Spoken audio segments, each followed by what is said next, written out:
की जय। सतगुरुदेव भगवान की जय हो। नारायणं नमस्कृत्यं नरं चैव नरोत्तमं देवीं सरस्वतीं व्यासं ततो जयमुदीरये। श्री कृष्णचंद्र भगवान की जय। श्री सद्गुरुदेव महाराज की जय। श्री शंकर भगवान की जय। जय जय श्री राधे गौर हरि बोल। आज प्रभु की कृपा से वही सौभाग्यशाली क्षण है जिस क्षण में जिस समय में भगवान नाम कथा सत्संग का सुअवसर हमें प्राप्त हो जाए, क्योंकि वास्तव में ये जो समय है ये भगवान के लिए ही दिया है। धन्य घड़ी जब हुई सत्संगा। काकभूषुंडी जी ने पूछा था ना, बिन हरि कृपा मिला ही नहीं संग। तो काकभूषुंडी जी ने कई प्रश्न किए तो उसने पूछा कि वह धन्य समय कौन सा है, तो उन्होंने कहा सोई वही घड़ी धन्य है जब भगवान का कथा हो जाए, सत्संग हो जाए। और विभीषण के पूछने पर भी सुंदरकांड की चौपाई है कि बोले समय खराब कौन सा है, खराब समय कौन सा है? जिस समय हरि नाम ना लिया जाए, जब तक सुमिरन भजन न होई, कहा हनुमंत विपत्ति प्रभु सोई। वही विपत्ति का समय है, खराब समय है। माना हम कहें कि खराब टाइम चल रहा है तो कौन सा खराब टाइम चल रहा है? जब भगवान का नाम नहीं निकल रहा है ना, भजन नहीं हो रहा है, कथा सत्संग नहीं हो रहा है, कहीं कहीं भगवत चर्चा नहीं हो रही है, तो उसको हमें खराब समय कहना चाहिए। लेकिन हम लोग व्यवहारिकता में उसी खराब टाइम कहते हैं कि हमें रोड नोट नहीं मिल रहे हैं, हमारा काम नहीं चल रहा है, हमारे परेशानी है, गृह कलेश है, ये है वो है। लेकिन ये सब चीजें तो प्रारब्ध के अधीन है। वास्तविकता यही सत्य है कि शुद्ध दारा और लक्ष्मी पापी के भी हो, ये तो प्रारब्ध के अधीन है।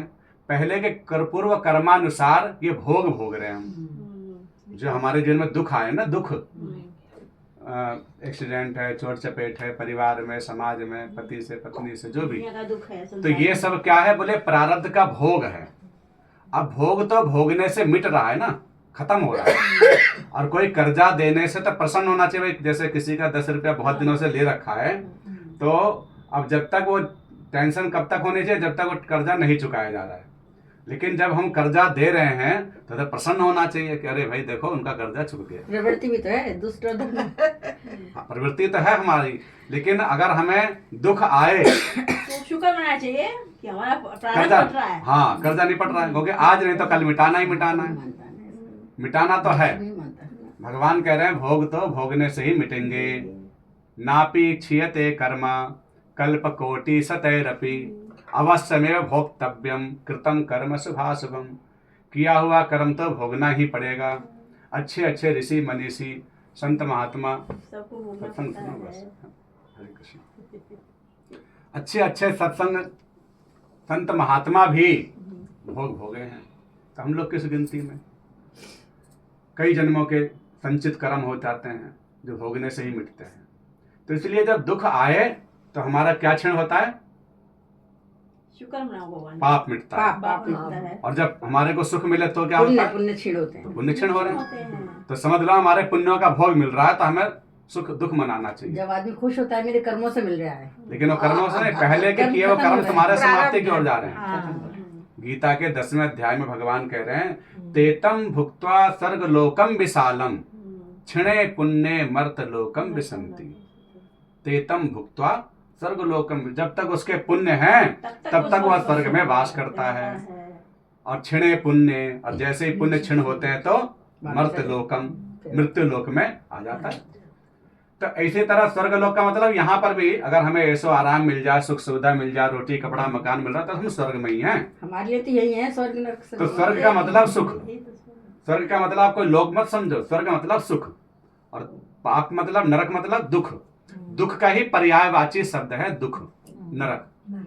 तो नरक कोई कहे तो हम नरक लोक की कल्पना ना करें। हम ये सोचे कि किसी घर में जो कलेश हो रहा है, किसी घर में जो संकट परेशानी है, कोई हॉस्पिटलों में इतने दिन से बैठा है, तो नरक लोक में ही है उस वक्त। बिल्कुल। उस वक्त हम नरक का ही चिंतन करें कि भैया ये प्रारब्ध भोग रहे हैं, ये नरक भोग रहे हैं, भगवान जल्दी से निस्तारा करें, कृपा करें। तो भोगने ही पड़ेंगे। भीष्म पितामह जैसे नहीं बच पाए हम लोग किस गिनती में। लेकिन अस्तु, अब चर्चा का एक भाव बन रहा है कि जप कैसे करें, इस पर चर्चा करते हैं। भजन, क्योंकि भजन को ही महिमा सभी संतों ने गाया है। तो भजन का एक अंग है जप। भजन नहीं है, भजन वास्तव में भजन का अर्थ क्या है? नाम जप। भजन का अर्थ पर्यायवाची। अर्थ कह रहे हो कीर्तन? नहीं, पर्यायवाची है। हाँ वही मतलब, भजन का दूसरा नाम क्या है? नाम क्या है? नाम संकीर्तन करें, भगवान को जन जन पुकारे, वही भजन नहीं। सांस के साथ भगवान का नाम तो जप जो है, जप भजन नहीं है। हम लोग अधिकतर लोग सोचते हैं, सभी लोग सोचते हैं कि जप और भजन एक ही बात है। नहीं, नाम जप मानते हैं। तो जप का मतलब भजन नहीं है। मान सकते हैं भजन का ना, भजन का अर्थ जो है व्याकरण से भी और सिद्धांतों में भी भज सेवायाम धातु से भजन की उत्पत्ति हुई है। एक 3 प्रत्यय लगा हुआ है इसमें, और भज सेवायाम धातु है। और नारद सूत्र के अंतर्गत नारद जी ने भी इसमें इसको बताया है। भजन का ही दूसरा तीसरे नंबर का ही सूत्र है कि भज सेवायाम धातु से निष्पन्न हुआ। तो भजन का मतलब है सेवा। भजन का पर्यायवाची क्या है? सेवा। हम उसको भज रहे हैं, माने उसके सेवा में लगे हुए हैं। और जप जो है उसका एक अंग है, एक पार्ट है। जप करना, उसका सुमिरन करना, उनका ध्यान करना, उनका चिंतन करना। लेकिन जो भी हम जाप कर रहे हैं, तज्जपस तदर्थ भावनम, जप के अंदर जप का जो स्वामी है माने नामी है, उसका चिंतन करते हुए ही जप करना चाहिए। कई बार होता है कि माला तो कर में फिरे, और जीव फिरे मुख माही, और मनवा तो चहु दिशि फिरे, ये तो स्मरण नहीं। जप के साथ रूप ध्यान। हाँ, तो अगर नाम में नामी नहीं आया, अधिकांश ऐसा होता भी है। ये विश्वास भी बिठा दो कि नामी में ही नाम बैठा है। हाँ, नामी में ही नाम बैठा है। माने अगर जप ना भी हो, अगर चिंतन हो रहा है तो आप समझ लो कि जप हो रहा है। तज्जपस तदर्थ भावनम, दोनों में अगर कोई कहे कि श्रेष्ठ, पहले क्या बोले? चिंतन। हम नंबर मिलाते हैं, किसी को भी फोन मिलाते हैं, तो पहले हम क्या, उसका रूप आ जाता है। हो सकता है संतोष नाम वाले 4-5 हों, रेणु नाम वाले 4-5 हो, नेहा, तो नाम वाले कई सारे होंगे। तो हम पहले उसका चिंतन कर लेंगे कि भाई उस वाले को, कौन सी रेणु। हाँ, तो फिर उसको बटन दबाएंगे, चिंतन हुआ ना मन में, कॉल हुआ। तो चिंतन का अभ्यास तो सबको है। हाँ, तो उस अभ्यास को संसार से भगवत प्राप्ति की तरफ ले जाना है। हाँ। भगवान की तरफ ले जाना तो है। कुल मिला के चिंतन जो है वो ज्यादा जरूरी है, चिंतन ज्यादा जरूरी, क्योंकि मन की ही गति करनी है और मन की ही सब गति है। तो एक तो नाम में हम ध्यान रखें कि नामी का चिंतन होना जरूरी है ना। या हम कोई भी ऐसी पूजा करें जिसमें हमारा मन ठाकुर जी में लगे। पूजा के बहुत सारे अंग हैं, बहुत सारे तरीके हैं। जरूरी नहीं है कि हम सबको देखा देखी माला ही फेरनी जरूरी है। कई लोग कहते हैं 16 माला जरूर करनी है, 5 माला तुम्हें रोज करनी है, गुरुजी ने दीक्षा दी, अब भैया तुम्हें इतने माला करनी है, और माला मन ही नहीं लग रहा हमारा। तो जब माला में मन ही नहीं लग रहा है तो हम वो वाली पूजा करने शुरू कर दें जिसमें मन लग रहा है। नहीं तो ये भी तो कामना हो गई ना कि यदि 16 माला करो मुक्ति मिल जाएगी, जन्म नहीं होगा। ये भी तो कामना से जुड़ गया ना। हाँ, कामना भी है, और प्लस इसमें एक तरह से हमारा चिंतन ये तो हो गया कि भाई ना जप करना गिनती पे रहेगा। लेकिन जप वाले जिनका स्वामी जिनका जप कर रहे हैं वो रह गए, उनका चिंतन नहीं हो रहा है। तो इसलिए जप में स्वामी का चिंतन बहुत आवश्यक है। अच्छा, एक पूजा का अंग है स्वाध्याय। आप भागवत पढ़ रहे हैं, डेली गीता पढ़ रहे हैं, रामायण पढ़ रहे हैं, कोई भी ग्रंथ एक पढ़ रहे हैं। पंडित जी ने उदाहरण में भी नेहा नाम लिया, रेणु और नेहा। रेणु भी आ रही होगी डॉक्टर के यहाँ से, नेहा आ गई। भोजनों का नाम लिया अचानक ऐसे ही। मैं तो मेरा मन ही नहीं लगा घर में, मैं नंबर कॉल मिल गया, कॉल मिल गया, कॉल लग गया। ठाकुर जी ने बुला लिया। ये कहने लगे बैठी तो जो चली जा वहीं चली जा, सर तेरा मन तो लग नहीं रहा है बैठे। तो तज्जपस तदर्थ भावनम, भगवान के नाम में नामी का चिंतन होना अत्य आवश्यक है। और मननाद त्रायते इति मंत्र, मन में जो रक्षित है वही मंत्र है, गोपनीय। मंत्र कहते हैं गोपनीय को, मंत्री शब्द बना मंत्री। तो मंत्री जी का मतलब गोपनीय सलाहकार, गुप्त सलाहकार को ही मंत्री कहा जाता है। उसी मंत्री से मंत्र बना है। मंत्र बना, मंत्र तो से ही मंत्र। मंत्र मतलब मन में ही जो रहे, बाहर ना निकले, और नाम बाहर निकले। नाम को तो हम संकीर्तन के द्वारा बोल सकते हैं, सबको बुलवा सकते हैं, लेकिन मंत्र को हम सबको ऐसे कीर्तन नहीं करवा सकते मंत्र का। जैसे कि द्वादशाक्षरी मंत्र के भी कई जगह कीर्तन हो रहे हैं, नहीं होते, बेकार है ये। वो तो अपने आसन पे ही होता है, हाँ, सुबह मेरा बजता मतलब वही है, है। बाकी नहीं होता। नमः शिवाय के भी हो रहे हैं, नमो भगवते वासुदेवाय का। लेकिन और वो नहीं होने चाहिए। पंडित जी ये भी है, ओम और नमा नहीं आनी चाहिए, हाँ, वही लगने से मंत्र बन जाएगा। मंत्र बन जाएगा। और तो वो मंत्र नहीं होना बनने के चाहिए कहीं लिए भी। मंत्र मानसिक होने चाहिए, मानसिक जपो। और वाणी से अगर निकलना है तो भगवान का नाम बोल सकते हो सामूहिक रूप से। नाम से भी कीर्तन करो। चिंतन ज्यादा अच्छा है। चिंतन, एक बात और कहूँ पंडित चिंतन जी, तो उसी में लगेगा, आजकल लेकिन नाम हर जगह सब लोग मुंह मुंह से होठ तक नहीं फड़फड़ाते हैं जो हमारा गायत्री मंत्र होता है, ठीक है ये बात, लेकिन सारी दुनिया बोल रही है।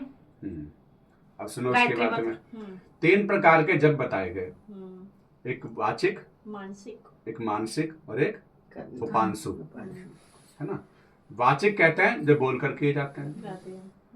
मानसिक माने जो मन में ही किए जाते मन से हैं, ही। उपांशु माने जो जिसमें जीभ और होठ हिलते रहते हैं। होते रहते हैं। अच्छा। तो रटना, उसे 3 रटना तरह एक के, तरीके से रटना, रट्टे हाँ। वाले अंदर। तो जीभ होठ हिलते रहें और थोड़ी थोड़ी आवाज आए तो उसे कहते हैं उपांशु जप। उपांश। 3 प्रकार के जप बताए गए। हम्म, मंत्र भी 3 प्रकार के हैं हमारे पुराणों में, शास्त्र में जो भी हैं अनेक प्रकार के। तो उसमें एक तो सुभाषितानी, मंगलाचरण, ऐसे मंत्र हैं जो हमें स्वस्ति वाचन जैसे बोलते हैं। तो हर जगह वाणी से बोलोगे, है मंत्र ही लेकिन वो बोल सकते हैं, है ना।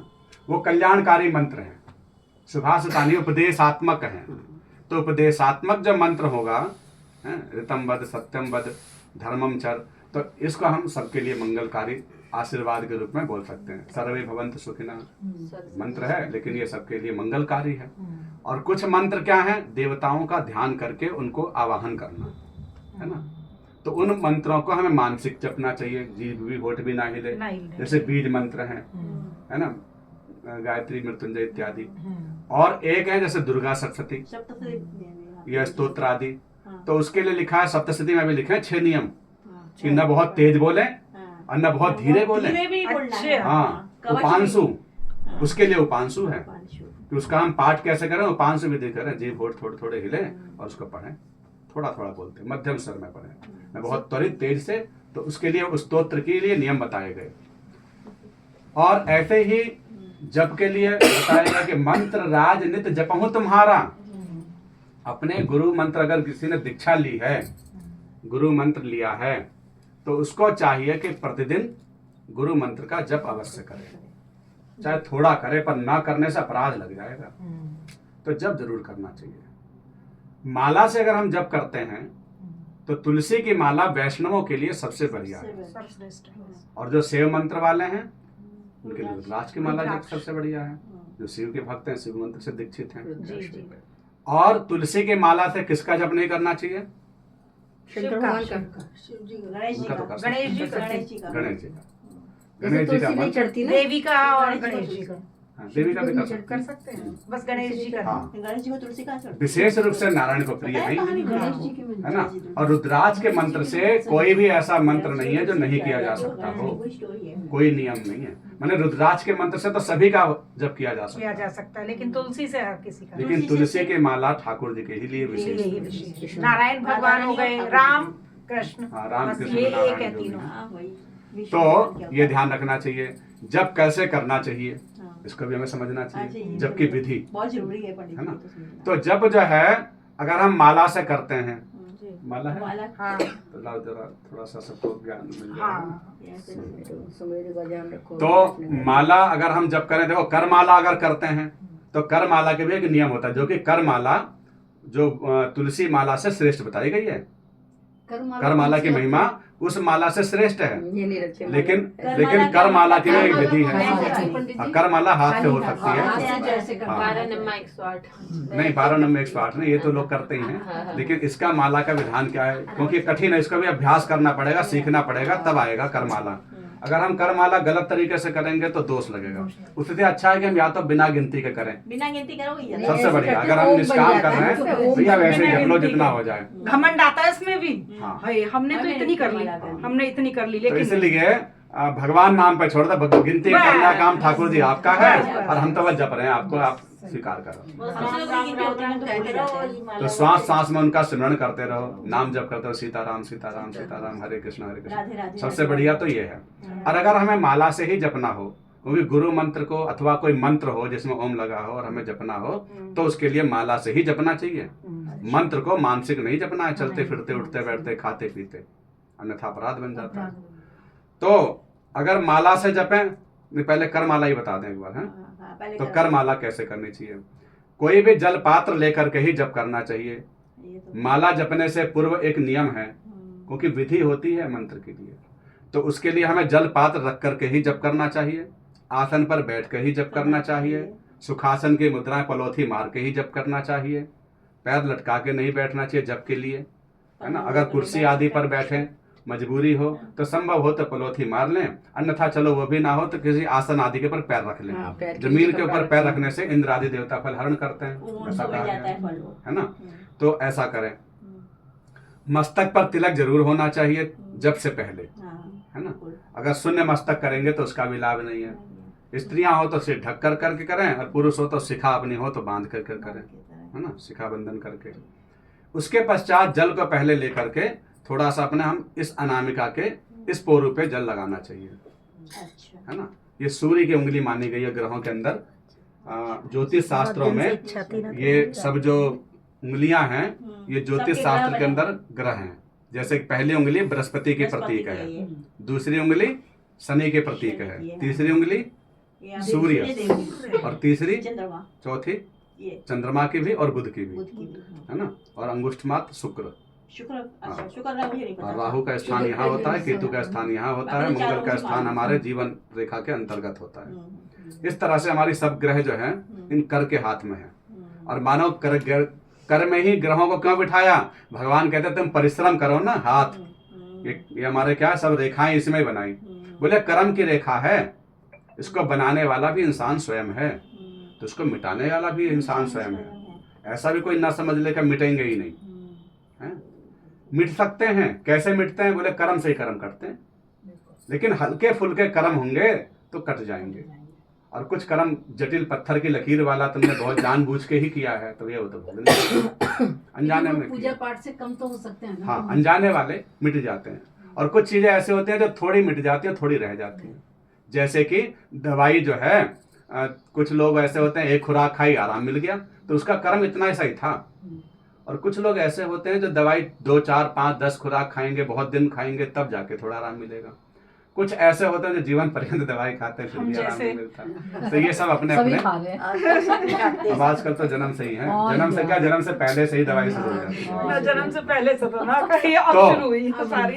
अब करमाला कैसे करें? तो जल लेकर के पहले यहाँ पर लगाएं, या माला हो तो माला पे भी जल लगाना चाहिए। सुमेरु पे, सुमेरु पे जल लगा करके ही जप करना चाहिए। लगाने के लिए इन देवी का नाम क्या है? सुमेरु का अक्ष मालिका। तो अक्ष मालिका देवी का नाम पढ़ करके जल लगाना चाहिए। श्री अक्ष मालिकाए नमः भी बोल सकते हैं, अन्यथा अक्ष मालिका देवी को प्रणाम करके या अक्ष मालिकाए नमः या श्री अक्ष मालिकाए नमः कह के हम जल इस उंगली से इस पर लगाएं। जल लगाने के पश्चात करमाला करें तो हमें यह ध्यान देना चाहिए कि जो पर्व हैं, इसे कहते हैं पोरू, पर्व भी बोलते हैं इसे, तो इन पर्वों के ऊपर हमारे अंगूठा ना जाए गिनती में, बीच में उंगली रखें गिनती में। पोरू को गिनती नहीं करनी चाहिए, पोरू के ऊपर से गिनती नहीं करनी। पर्व जो है रेखा है, रेखाओं को क्रॉस करने का अपराध बन जाए। जैसे कि माला के अंदर सुमेरु को क्रॉस करने का अपराध बनता है, वही दोष बनता है करमाला के अंदर। ये पर्व है, ये सुमेरु के समान है। तो इसलिए करमाला में हमारा अंगूठा यहाँ पे रहे और पर्व के बीच में रहे, इस बात का ध्यान देना चाहिए। ये उंगली को इस तरह मुद्रा बनाकर रखें, ठीक। और इस मुद्रा को बनाकर गोकर्ण मुद्रा कहलाती है जो, तो इस मुद्रा को बना करके गिनती करें सीताराम सीताराम। तो पहला यहाँ, फिर उसके बाद यहाँ 2, 3, 4, 5, 6, 7, 8, 9, 10, ये इस तरह से 10 संख्या हुई।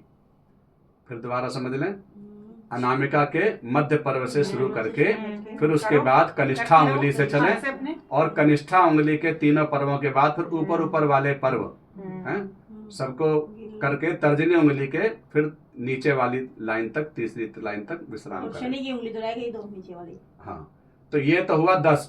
10 फिर इसके बाद ऐसे ही चलना है उल्टा। अच्छा, जिस तरह से मेरे को पार नहीं करते ऐसे ही घूम जाते हैं, उसी तरह से ये घूमने की मुद्रा है। 1 2 3 4 5 6 7 8 9 10 11 12 इस तरह। फिर यहाँ पर आ गए मतलब इस तरह 10 धाम 100। एक ही हाथ में रहना है। हाँ, हम एक लोग तो सीधे एक हाथ सीधे पे हाथ गिनते पे, हैं। सीधे हाथ पे। सीधे हाथ पे माला गिननी जाप है। होती है। फिर ये 10 धाम 100 हुए। फिर 8 जो है वो अलग संख्या है। 8 की गिनती यहाँ से होगी। 1 अच्छा। 1 2 अच्छा। 3 4 5 6 7 8 मध्यमा उंगली के। हाँ, मैं वही तो कह रहा हूँ, अभ्यास। भाई सुन लो, हमें नहीं पता। ठाकुर जी के पास से वीडियो बनाने का प्रयोजन यही है कि थोड़ा सब लोग इसको बार बार रिपीट करेंगे तो सीख तो नहीं, तो जान लें। बाकी मैंने बताया ना, इसके लिए भी विधि है। नहीं, ये हम सब लोग साथ बैठ के भी कर सकते हैं, जिससे एक दूसरे का गलत हो तो एक दूसरा बता दे। लेकिन वो ध्यान नहीं लगेगा ना यदि एक दूसरे को देखते हाँ, नहीं, ये तो अभ्यास जब होगा तभी बात हाँ, बनेगी, नहीं तो फिर पता चला सारा दिमाग तो हमारा इसी में चला गया। वो यूं की आदत है ना। तो सबसे पहले ये वाला। अच्छा, चलो अब आगे की सुनो। 8 तो यहाँ हो गए। जी। मध्यमा उंगली के लास्ट पर्व पर विश्राम होता है 8 पे, अच्छा। और 10 दम वाली पे दर्जनी उंगली के लास्ट पर विश्राम होगा। हाँ। तो ये 8 यहाँ पर करके विश्राम कर दिया, ये हो गया 108। 108। ठीक, इसमें भी ये पुरुषों के लिए है, माने देवताओं के लिए विधान है, और जो देवियां हैं उन देवी के लिए शक्ति मंत्रों को जपने के लिए आपको यहाँ से शुरू करना होगा। अच्छा, देवी के लिए नीचे से। हाँ, यहाँ से शुरू करना होगा और मध्यमा उंगली पे शुरू होगी 10 वाली संख्या, तर्जनी वाले पर वो। तो इसलिए कुल मिलाकर अभी रहने दें, इसका अभ्यास करेंगे तो समझा दिया, सब देवियां बैठी हैं। अब आगे की सुनो। धन्यवाद, ज्ञान हमें बढ़ा दिया आपने हमारा। इसके लिए तो आपका बहुत बड़ी कोटि। नहीं, चलो, ठाकुर जी की कृपा है। अब माला से अगर करना हो, क्योंकि हम जब सब लगभग करते हैं, मैं समझता हूँ जितने भी ठाकुर जी के भक्त हैं, ये जो भी भक्त हैं, वे कहीं ना कहीं माला तो अवश्य ही जपते हैं। तो एक माला की एक सही विधि तो पता हो, है ना। तो आज ठाकुर जी ने ऐसी प्रेरणा दी। तो माला जो है हमें अपने वही सूर्य की उंगली जो है, अनामिका उंगली जिसे कहा जाता है, उस पर रखें और कोशिश करें कि नाखून से जप ना करें। नाखूनों के बिल्कुल आगे से नहीं लगा, आगे से अंगूठे को पर्व जो है वो लगाएं। ठीक, और अगर ये भी संभव हो सके तो अभ्यास करने वाली चीज है कि माला को उसी पर्व में रखें। अगर बीच वाले पर्व में रखा जाता है तो उत्तम, अन्यथा चलो आगे आई जाती है स्वाभाविक, तो कोई बात नहीं। लेकिन अगर यहाँ पर हो तो अति उत्तम, फल देने वाली होती है। फिर अब जब हम जप करना है, सुमेरु के बाद वाले दाने से शुरू करना है। सुमेरु के बाद वाले दाने को यहाँ रखें, अंगूठा लगाएं, और ये उंगली लगा सकते हैं, लगाने का विधान में नहीं है, लगा सकते हैं। अच्छा, ये वाली उंगली का विधान क्यों नहीं है लगा? ये बिल्कुल नहीं है, क्योंकि ये दोष युक्त है, सबके दोष देखने वाली है, तो इसलिए तो लगाते ही नहीं है। और दोष आदि से हमें रहित रखना है। तो इसलिए तर्जनी उंगली को अलग बताएगी, इसको गोमुखी के बाहर निकाल लिया, बाहर निकाल लेते हैं। फिर जप जो है ढक के ही करना चाहिए। अगर हम खुले में जप करते हैं तो भी दोष लगता है, क्योंकि भोजन, भजन और स्त्री, ये तीनों को पर्दे के पीछे बताया गया। तो इसलिए यहाँ पर कहा गया कि अगर हम जप करें तो गोमुखी जो आती है, कवर जो आता है माला का, उसके अंदर डाल के ही जप करना चाहिए, खुली माला नहीं करनी चाहिए। एकांत में भी अकेले बैठे तो नहीं। अच्छा, क्योंकि एकांत पंडित का जी एक बात ठाकुर जी तो बताइए, 27 दानों की माला तो करते हैं खुली, और 108 वाली नहीं करते? 27 दानों के लिए उसके लिए है, वो जप के लिए, नाम जप के लिए, जाप के लिए, चलते फिरते जाप, नाम जप के लिए। अन्यथा 108 दाने की माला ही माला है। और पंडित जी बहुत से ट्रेन में भी जाते हुए ऐसे करते रहते हैं। हाँ, तो वो नाम करते हैं, वो नाम भी करते हैं ना, महामंत्र हरे कृष्णा। चलते फिरते अगर हम माला से कर रहे हैं तो महामंत्र कर सकते हैं, हरे कृष्णा। ट्रेन में भी बैठे। हाँ, ये 27 वाली से करते हैं ना, मैं 27 वाली लेकर आई हूँ अपनी, नहीं वहाँ तो और जो है वो केवल नाम, अगर मंत्र करेंगे तो गलत है। चलते फिरते जूते पहन के हम नाम मंत्र नहीं ले सकते। नहीं, जूते पहने ही रहते हैं सब। महामंत्र कर सकते हैं, ध्यान ना भटके, नाम जब चलता रहे इसलिए ले लेते हैं खाली। और अगर अच्छी बात तो ये है, हमारा विचार तो ये है और शास्त्रों का विचार भी यही है कि भाई माला का स्पर्श तो पवित्रता में ही करें। अन्यथा सबसे बढ़िया जो शास्त्रीय विधान ये है कि हम मानसिक जप करें, चलते फिरते, उठते बैठते, खाते पीते भगवान का नाम लो, कैसी व्यवस्था है। लेकिन माला को अगर पकड़ो तो पवित्रता चाहिए। तुलसी हमारी पवित्र हैं, देवी हैं। सूतक पातक में हम तुलसी भी नहीं तोड़वाते। जब घर में सूतक पातक लग जाता है किसी के तो हम कहते हैं भाई स्पर्श ही नहीं है, बहन जी से तोड़वा लो। हाँ। अच्छा भैया पंडित जी आप तोड़ दो। हाँ। क्यों कहते हैं भाई? क्योंकि हम तुलसी को भी पूजनीय मानते हैं, ठाकुर जी की परम प्रेयसी है ना। तो उनको हम, जिनका नाम ही दूसरा पवित्र है, पवित्रा उनका एक नाम है तुलसी का, पवित्रारोपण माने तुलसी रोपण। तो पवित्रा को हम अपवित्र स्थिति में स्पर्श न करें। तो सूतक पातक में भी मेरे विचार से तो हम माला का स्पर्श न करें, मानसिक जप करें तो ज्यादा अच्छी बात है।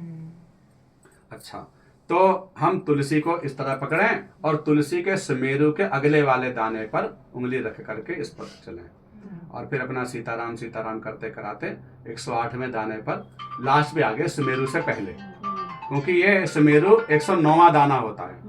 108 दाने की माला नहीं होती, 109 होते हैं ये मिला करके। तो इसको हमें गिनती में नहीं आती, ना गिनती करनी चाहिए, ना इसको पार करना चाहिए। पलटना है। हाँ, तो ऐसे यहाँ पर आ गए।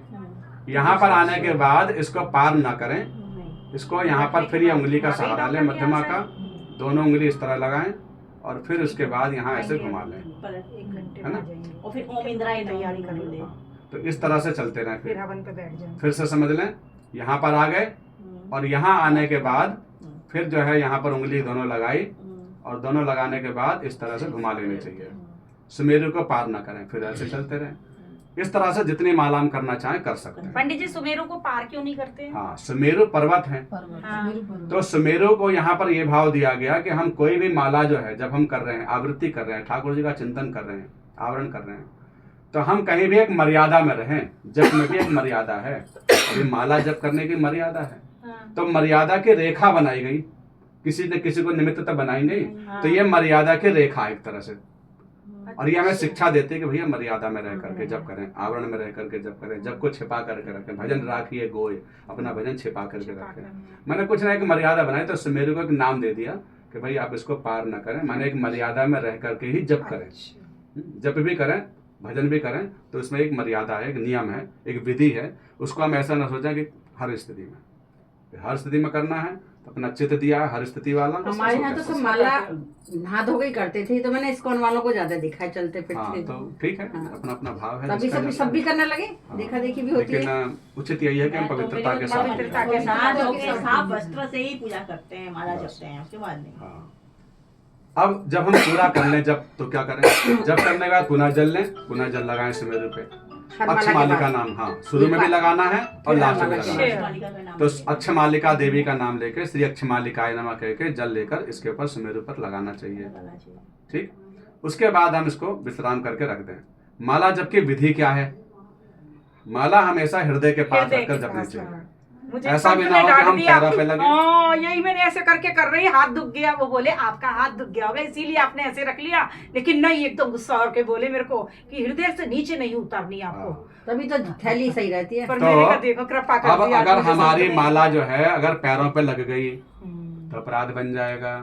जमीन से लग गई, जब करते करते जमीन पे आ गई, टच हो गई, तो जमीन से लगने से भी उसका फल हरण हो जाता तो है। सो जाते जाप करते करते नीचे गिर गए। हाँ, नीचे ये सब रखी, चीजों का करती ध्यान रहे, है। नीचे लगी रहे। चलिए आगे सुनिए। तो एक तो अगर माला का भूमि से स्पर्श होगा तो, और पैरों से स्पर्श होगा तो, और इस तरह से जपना चाहिए हृदय, क्योंकि हृदय में क्या है? ठाकुर जी का स्थान। तो हृदय सिंहासन पे ही हमारे ठाकुर जी हैं, उन्हीं के लिए जप किया जा रहा है। इसका चिंतन उनको प्राप्त हो, ऐसा भाव रखने के कारण हृदय स्थान दिया। तो यहाँ पर हमें जप करना चाहिए ये मुद्रा बनाकर। ये मुद्रा है ज्ञान मुद्रा। तो इस ज्ञान मुद्रा को बनाकर एक बिल्कुल सावधान स्थिति में बैठ करके हम जप करें, अपना सीधा हो करके, तो सबसे बढ़िया बात है। अब दूसरी बात, माला में क्या क्या जब दोष हो जाते हैं पंडित जी लोग भी या हम लोग भी सबके द्वारा, कि अपना एक जो पैर है, हमने जो देखा है कि पैर मसलते रहते हैं एक हाथ से, तो एक हाथ से तो पैर मसल रहे हैं, तो पवित्र हो गया, या ऊपर पैर आ गया चाहे नीचे आ गया, और कुछ फिर आ रहे हैं कुछ कर रहे कैसा हैं। भी, और उस वही हाथ जो है हमारा अगर टच हो गया माला से तो गलती है। वो हाथ उल्टा अलग ही रखो। फिर अगर आवश्यकता पड़ जाए हर तो चीज के कितने नियम है सही में। हाँ। पूजा ढंग से करने के भी तो लगती भी तभी है। इसीलिए नहीं मिलता है, और कहीं ना कहीं विधि से पड़ जाता है। हाँ। तो माला जो है हम जप रहे हैं तो हमारा पैरों से स्पर्श ना हो, पैरों को ढक के रखो, अगर अभ्यास भी नहीं है तुम्हारा धीरे पहले शुरू में, तो हम पैरों को अपने धोती से, कपड़े से, किसी चीज से ढक लो, तो ऊपर लगा ना, डायरेक्ट पैरों के हाथ नहीं लगे, तो अभ्यास कर सकते हैं ऐसा। अन्यथा सबसे बढ़िया तो यह मुद्रा ऐसे बना के रखें। लेकिन अगर पैरों पे हाथ लग जाए तो फिर हाथ धोएं, उसके बाद करें, अथवा अपना दूसरा हाथ, उल्टा हाथ तो धो ही लें, या वो हाथ अपने माला का स्पर्श न करें, इस बात का ध्यान रखें। माला करते समय में हम जो भी जिसका जप कर रहे हैं उस वक्त फिर दूसरे का नाम न लें। ये नहीं कि माला करते हैं बोल रहे हैं, थोड़ी 2 माला सीताराम सीताराम हुए, अच्छा जरा पानी ले आना, अच्छा जरा खाना ले आना, चाय ले आना, ये करना वो करना, तुमने ऐसा किया वैसा किया। माना माला तो चली रही है, लेकिन माला के साथ बात ही करते लग गए, तो माला क्यों पकड़े हो भाई? अगर माला बात ही करनी है, बात ही कर लो, और अगर सिमरन करना है तो सिमरन वैसे भी कर लो। अगर कोई मजबूरी है, लेकिन अगर वो तुम्हारा देखा देखी, जैसे कई लोग कर लेते हैं कि माला भी जप रहे हैं, उनकी चलती फिरती माला है, अच्छी बात है, खूब ज्यादा सिमरन है, तो सोचते हैं कि चलो हमारी माला तो चली रही, नाम तो हमारा चल ही रहा है ना, माला भी ना छोड़ें, और आवश्यकता अनुसार हम बात करके फिर अपने ध्यान में आ गए। मतलब उनका भाव ये अच्छा ही भाव है, तो उनका भाव ये है कि भाई हम थोड़ा बोल लिए, लेकिन हमारे हाथ में माला रहेगी तो हमें बार बार ध्यान रहेगा, अरे मेरे ठाकुर जी का नाम जपना है, ठाकुर जी का नाम जपना है। एक चीज पूछूं, लेकिन इससे क्या होगा, इससे क्या होगा, इससे नुकसान मैंने जो देखा है कि जो अनभिज्ञ लोग होते हैं वो नकल ही तो करते हैं, धर्म की भी नकल करते हैं। तो जो अनभिज्ञ लोग हैं, अज्ञानी लोग हैं, वो तो यही सोचेंगे ना बोल सकते हैं, इसका मतलब माला जपते जपते बोल लेते होंगे, तो हम भी ऐसे ही करेंगे, तो वो वैसे करने लगे, तो वो गलती हो गई, उद्देश्य गलत गया ना फिर। हाँ, तो इसलिए हमें कई क्रियाएं ऐसी होती है कि समाज में कोई गलत धारणा भी न ले जाए, उस भाव को देखते हुए अभ्यास कोशिश ये करें कि माला जपते समय केवल मंत्र जप करें और मानसिक जप करें, मन मन में करें। हाँ हाँ, मैं ये पूछ रही थी कि बहुत से लोग हैं, जैसे देखा है कि पूजा करते हुए या भागवत में या कहीं कथा में बैठे हैं, टीवी में भी जैसे चलता है, तो बहुत से लोग अपनी माला करते रहते हैं, तो वो सही है? उसमें कोई ऐसा नहीं कि उस टाइम करना नहीं चाहिए?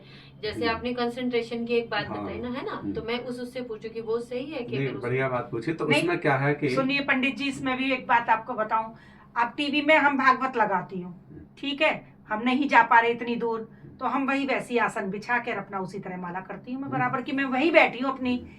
ठीक है, तो अब जो है अधिकतर लोग ऐसा करते ही हैं, कथा में अधिकतर ऐसा होता है। तो माला जपते हैं और कथा सुनते हैं, तो उसमें 2 बातें हैं, श्रवण करना और नाम जपना, 2 क्रियाएं हो रही हैं। अब अगर तुम्हारा इतना अभ्यास है, अभ्यास, क्योंकि इन दोनों में कहो श्रेष्ठ क्या है, पहले तो हमें ये समझना है कि इन दोनों में क्या पहले जरूरी है। तो भैया नाम जप से पहले नाम की प्रचार, नाम की विधि, नाम का विधान, ज्ञान, सत्संग, वो सुनना जरूरी है। अगर श्रवण नहीं हुआ तो मनन कैसे होगा? श्रवण के बाद ही मनन रूपी भक्ति में पहुंचेंगे, क्योंकि मनन तो दूसरे नंबर पे भक्ति है, पहले तो श्रवणम कहा गया। तो श्रवणम कीर्तनम यस्य स्मरणम पाद सेवनम अर्चनम वंदनम दास्यम सख्यम आत्मनिवेदनम, ये नवधा भक्ति है। तो सबसे पहला तो है कथा सुनना। तो वहाँ हम कई संत महात्मा उपदेश दे रहे हैं, तो हम पहले ध्यान लगा के सुने, माला न जपें।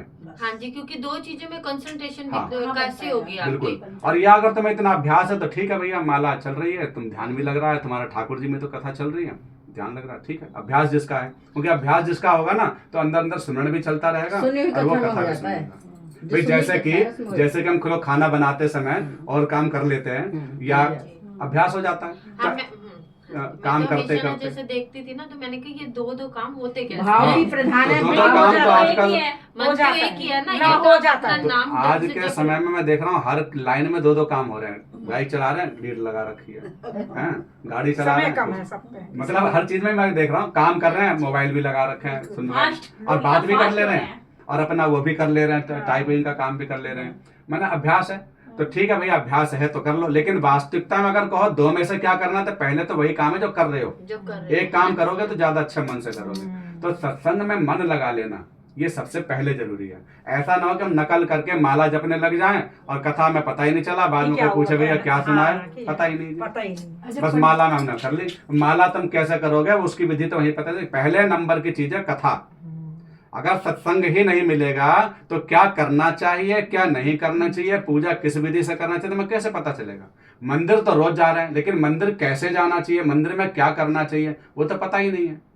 अब आज हम यहाँ बैठे हैं तभी तो पता चल रहा है ना माला जपने की हम तो ये विधि। मानते हैं अगर घर की पूजा छोड़ के भी हम ये सत्संग सुन रहे हैं तो हमारी पूजा भी चल रही है। सत्संग अनंत गुना, मैं तो मानती हूँ। बहुत बड़ी गुना महिमा महत्व है। है। माने सत्संग भगवान कह रहे हैं कि तुम नाम जप से भी ज्यादा है कि बिनु उस सत्संग की- विवेक ना होई। हाँ। मतलब मन नहीं भटकते, मेरी आज पूजा छूट गई, ये हो गया हाँ। भाई, ये मिल गया, एक ही बात है। पर सत्संग में भी मिलावट हो जाती है। हम्म।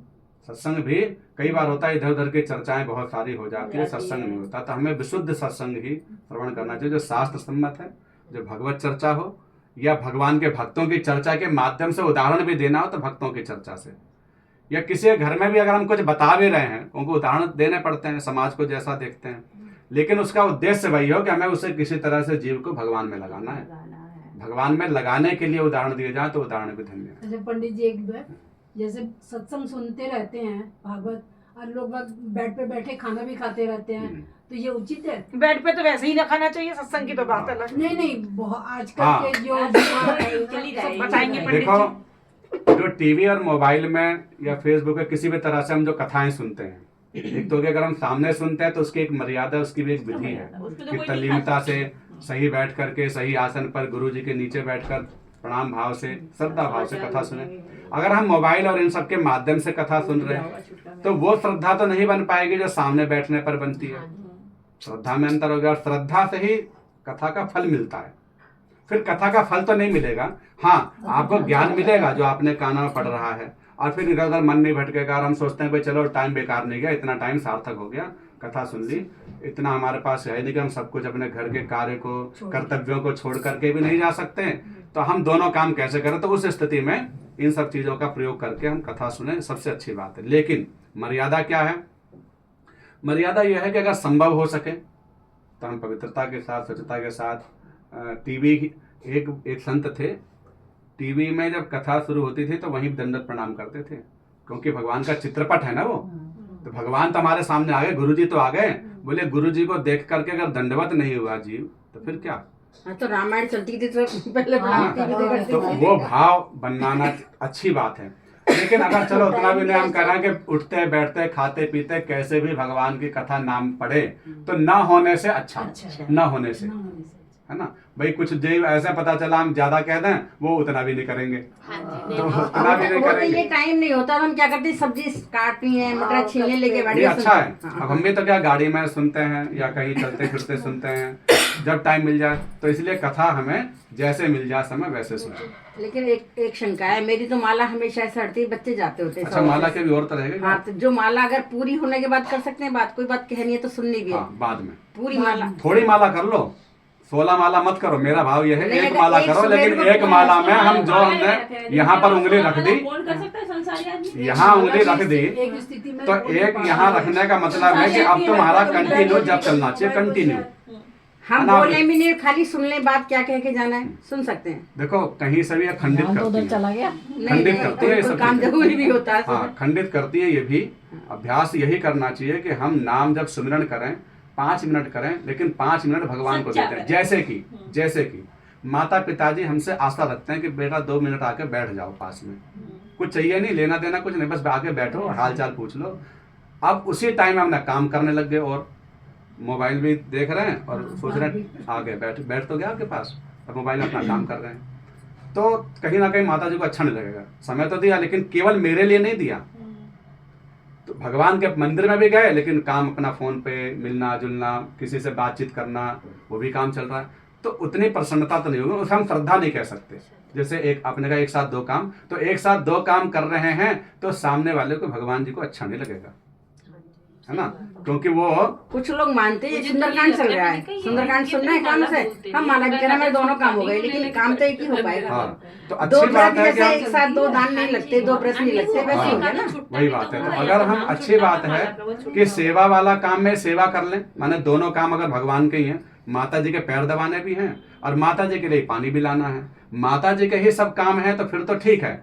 लेकिन अपना काम और माता जी का काम, वो दोनों काम में एक जैसा चालाकी नहीं दिखानी है। है ना। हम स्वार्थी वाला काम और धर्मार्थ को एक साथ नहीं जोड़ सकते। धर्मार्थ के हम 2-4 काम जोड़ सकते हैं, जप को, भजन को, श्रवण को जोड़ सकते हैं। समझता है आदमी, जानबूझ के भी करता है। पैसे उठा के रखे हैं भाई, उठा दिए ना तुमने, पहले ही भगवान के हो गए, अभी ना मैं दान में भी दे दूं दोबारा, जान के करते हैं ना। अच्छा, दूसरा क्या है कि हमें जब में एक तो बोलना नहीं चाहिए। जैसे कि मान लीजिए पंडित जी जाप कर रहे हैं, उनसे तो हम कहते हैं ना भाई खंडित हो जाएगा, बीच में बात मत करो, फोन उठा लिए तो अगर हम पाठ करते के बीच में फोन उठा लेंगे तो हमारा वो जब खंडित माना जाएगा, है ना, क्योंकि हमारी आवृत्ति टूट गई। आवृत्ति का मतलब एक हमारे जो एक संख्या होनी चाहिए कि एक माला करके ही हम उठे। 2 माला करके उठ जाओ, फिर बातचीत करके फिर बैठ जाओ दोबारा। हम दोबारा बैठ सकते हैं, जरूरी नहीं कि हम पूरा करके ही उठेंगे। एक मंत्र भी करके उठा जा सकता है। उठने का तरीका क्या, अगर हमें ऐसा कभी पड़ जाए कि हमें 2 माला करनी है आज, या हमें आधी घंटे रामायण करनी है, या हमें इतने दोहे तक हमें रामायण बोलने का संकल्प ले रखा है, और उसी बीच में कोई इमरजेंसी काम आ गया, हमें लग रहा है वो कर्तव्य का काम पहले जरूरी है, अब फिर हम दोबारा कैसे बैठ पाएंगे? तो उसका तरीका यह है कि आचमन करके ही उठना चाहिए। अगर बिना आचमन के उठते हैं तो भी उसके फल से खंडित हो जाते हैं। थोड़ा सा जल लो, हाथ में लो, गोकर्ण मुद्रा, ऊपर से जल पिए। और ये अभ्यास भी अभ्यास करना चाहिए कि जल हमें ऐसे आचमन के बारे में फिर किसी दिन सुनाएंगे कि आचमन की बड़ी विधि है। तो आचमन करके उठें और फिर आचमन करके बैठें और स्थान को इंद्राय नमः कह के प्रणाम करके फिर उठें। तो ऐसा करने से आप दोबारा भी बैठ सकते हैं, दोबारा भी उठ सकते हैं, दोबारा माला कर सकते हैं। लेकिन आचमन ना करें, चम्मच से डाल नहीं, झूठी हो जाएगी। अच्छा, और क्या करना चाहिए? तो माला इस तरह से करें, मुद्रा बना करके करें। जब के बीच में अगर हमारे को अनावश्यक रूप से उठना पड़ जाए तो आचमन करके उठें। जब के बीच में अगर बोलना पड़ जाए तो फिर आचमन ही उसके लिए, सब काम के लिए आचमन है कि आचमन करके हम विश्राम कर सकते हैं और आचमन करके ही आरंभ कर सकते हैं। इसीलिए जल पात्र, आचमनी पात्र हर किसी के पास जरूरी होना चाहिए। और जल साक्षी है हमारे कर्म का। दीपक, अग्नि और जल, ये 2 साक्षी बताए गए हैं। माने कोई भी हम शुभ कार्य कर रहे हैं, पूजा पाठ कर रहे हैं, जाप कर रहे हैं, तो हमारे पास 2 चीज होनी चाहिए, एक दीपक के रूप में अग्नि और एक जल के रूप में जल। तो ये 2 जने साक्षी बताए गए हैं जिनके आपके कर्मों को लिख रहे हैं, जो आपके कर्मों को जान रहे हैं, या जिनके समीप किया हुआ जब भी अधिक फल देने वाला हो जाता। अग्नि के समीप, है ना, पंचाग्नि ताप करते थे पहले। और जल के समीप, जैसे नदियों के बीच में बताया गया कि नदी के समीप जाके जप करना, गंगा में खड़े होकर के जप करना, है ना। तो वो चीजें हमें जल के पास रहने से वो थोड़ा सा उसका फल मिल रहा है। तो कहीं ना कहीं जल समीप रखने का एक विधान है हर पूजा में। हर पूजा में कलश पूजा होती है, हर पूजा में जल पूजा होती है। माने जल के बिना कोई पूजा नहीं हो सकती। आप और सामान कम हो सकता है, लेकिन कहो कि बिना लोटे का जल आए हुए पूजा हो जाए तो संभव नहीं है। और एक लोटे जल से सारी पूजा हो सकती है। विद्वता हो, ज्ञान हो, कराने वाले पे और करने वाले पे भाव हो, तो एकमात्र लोटे के जल से सारी पूजा हो सकती है। नहीं रखते हम तो, जैसे सुबह पूजा होगी सारी, इसलिए और सुंदरकांड करने बैठे जल पात्र बहुत आवश्यक है। दीपक जला करके करना चाहिए। दीपक भी चलो ना जले तो आप सूर्य को प्रणाम करना। कहीं ऐसी जगह हो दीपक नहीं जला पा रहे हैं, दीपक नहीं है हमारे पास और हमें जप करना है, तो क्या करें? वहां सूर्य और चंद्रमा 2 हैं, ये प्रत्यक्ष अग्नि है, इनको प्रणाम कर लो, प्रकाश देवता को। तो सूर्य को प्रणाम करके फिर आप जप करें, चंद्रदेव को प्रणाम करके फिर जप का आरंभ करें, है ना। जल का इतना तक लिखा है कि अगर मस्तक पर चंदन कभी अभाव में नहीं लग पा रहा हो, नहीं है, तो हम जल का भी चंदन लगा सकते हैं, जल का भी तिलक किया जा सकता है अभाव में, मजबूरी में। अन्यथा चंदन मस्तक पर जरूर होना चाहिए, स्वस्ति तिलक जरूर होना चाहिए। इस तरह जप करना चाहिए। और जप के बारे में कहा गया है कि जब कितनी महिमा, भगवान ने अपनी विभूतियां जो गिनाई ना गीता में, तो उसमें लिखा कि अनेक प्रकार के यज्ञ होते हैं, द्रव्य यज्ञ, तपो यज्ञ, ज्ञान यज्ञ। बोले लेकिन सब यज्ञों में सबसे सर्वश्रेष्ठ यज्ञ कौन सा है? यज्ञानाम जप यज्ञोस्मि। यज्ञ में भगवान कह रहे हैं मैं जप नाम का यज्ञ हूं। तो जप ही सबसे बड़ा यज्ञ है। अगर आप ये जप कर रहे हैं तो इसका मतलब कौन सा यज्ञ कर रहे हैं? जप यज्ञ कर रहे हैं। इसका दूसरा नाम क्या? योग यज्ञ। योग, क्योंकि जप करने का एक विधान और भी है। माने एक मंत्र को अगर हमें 1000 बार जप का फल चाहिए तो उसके लिए भी एक विधान है। एक मंत्र आवृत्ति इतनी तेजी से बढ़ जाती है उसकी आवृत्ति है कुंभक, रेचक, पूरक। 3 प्राणायाम की मुद्रा होती है। प्राणायाम सांस खींचना, रोकना और फिर छोड़ना, इसे कहते हैं कुंभक, रेचक, पूरक। अगर उस मंत्र को हमने इस विधि पे जपने का अभ्यास कर लिया, जो कि अभ्यास की चीजें हैं ये, तो हमारा मंत्र बहुत तेजी से सिद्ध होता है। सांस रोक के, जैसे कि सीताराम सीताराम सीताराम रोकना पड़ा, सीताराम सीताराम सीताराम सीताराम सीताराम सीताराम सीताराम सीताराम। माने श्वास को धीरे धीरे खींचो, धीरे रोको, फिर धीरे धीरे छोड़ो। माने इसको अभ्यास करें कि हम श्वास हमारे धीरे धीरे चले। मतलब 10 दाने हो गए फिर सांस भर लो नहीं, फिर रो। श्वास बस धीरे धीरे, कुल मिलाकर श्वास धीरे धीरे चले। उस वक्त हमारा, क्योंकि श्वास जल्दी कब चलेगी, जब हम त्वरिता रहेगी, जल्दबाजी रहेगी, काम रहेगा, टेंशन रहेगी, चिंता रहेगी, इन सब में श्वास जल्दी चलेगी। माला चलती रहे, माला से ध्यान मतलब श्वासों पे रहे। क्योंकि श्वास आराम से चलेगी ही जब शांति फील होगी आपको। सीधी सी बात, आप कहीं महसूस कर लेना, जब आप शांत अवस्था में बैठोगे ना तो आपकी श्वास भी धीरे चलेगी, धीरे। और श्वास का धीरे चलने से आपकी आयु बढ़ेगी, शुरू में स्वस्थ भी प्रयास रहोगे, करना पड़ेगा। अभ्यास भी होगा, हाँ। है ना। क्योंकि श्वासों के ऊपर ही हमारा आयु भी टिकी हुई है, और श्वासों पे ही हमारा नाम भी जपना चाहिए। और श्वास पर जब नाम जप होता है तो फिर तो कहना ही क्या, श्वास पर। और श्वास ही हमारी नाम जप करती है। एक जप होता है अजपा जप। कौन सा जप? अजपा। अजपा मतलब कर्जा कौन उतारता, वही अजपा नाम। हाँ, लेकिन इसका सीधा सीधा मतलब है जिसका जप नहीं होता, माने नहीं। तो भाई अजपा जप कैसा हुआ जिसका जप भी नहीं होता और जप भी हो? बोले श्वास में सो हम निकले, निकसे वाणी हम वाणी। जब हम श्वास ऊपर खींचते हैं तो क्या निकलता है? सो। और जब नीचे उतरती है तो हम। सो हम, ये श्वास बोलती है। दूसरा शब्द क्या बोलती है? हम सा। दो वाणी बोलती हैं। जो श्वास ऊपर जाने पर हम बोलती है और नीचे आने पर सब। ये भी कोई नियम है कि शुरू में करनी चाहिए माला, लास्ट में पूजा शुरू करें? हाँ, अपने जो भगवान जी की सेवा साफ सफाई करने के बाद। और जो पूजा करने के बाद में करो। बस 10 मिनट की। बस अब 10 मिनट है, रेनू का ही फोन आ गया है ना, इन्हें हवन करने जाना है उनके यहाँ। तो ये कम से कम कर लो और ध्यान लगा के कर लो, पूजा ज्यादा मत बढ़ाओ। हाँ, उसका फोन आ गया भी। बहुत सारी पूजा तो श्वास पे अगर हम श्वास पे अगर हम नाम भी देखें ना, नाम पे भगवान के, तो नाम पे भगवान के ऐसे ही बने हैं, गोविंद। एक बार श्वास ऊपर जाएगी, नीचे आएगी, राम, ऊपर नीचे, राधा, धा नीचे आ जा रहा है। तो श्वास के हिसाब से नाम भी बने हैं ऐसे ही। भगवान के नाम की जो महिमा है वो ऐसी नहीं बनी है। तो कृष्णा, तो नाम जो है वो इस तरह से बने हैं कि हम अगर श्वास पे जपें, माने श्वास धीरे धीरे चले और नाम भी चले हमारे श्वास के हिसाब से, तो फिर तो कहना है क्या।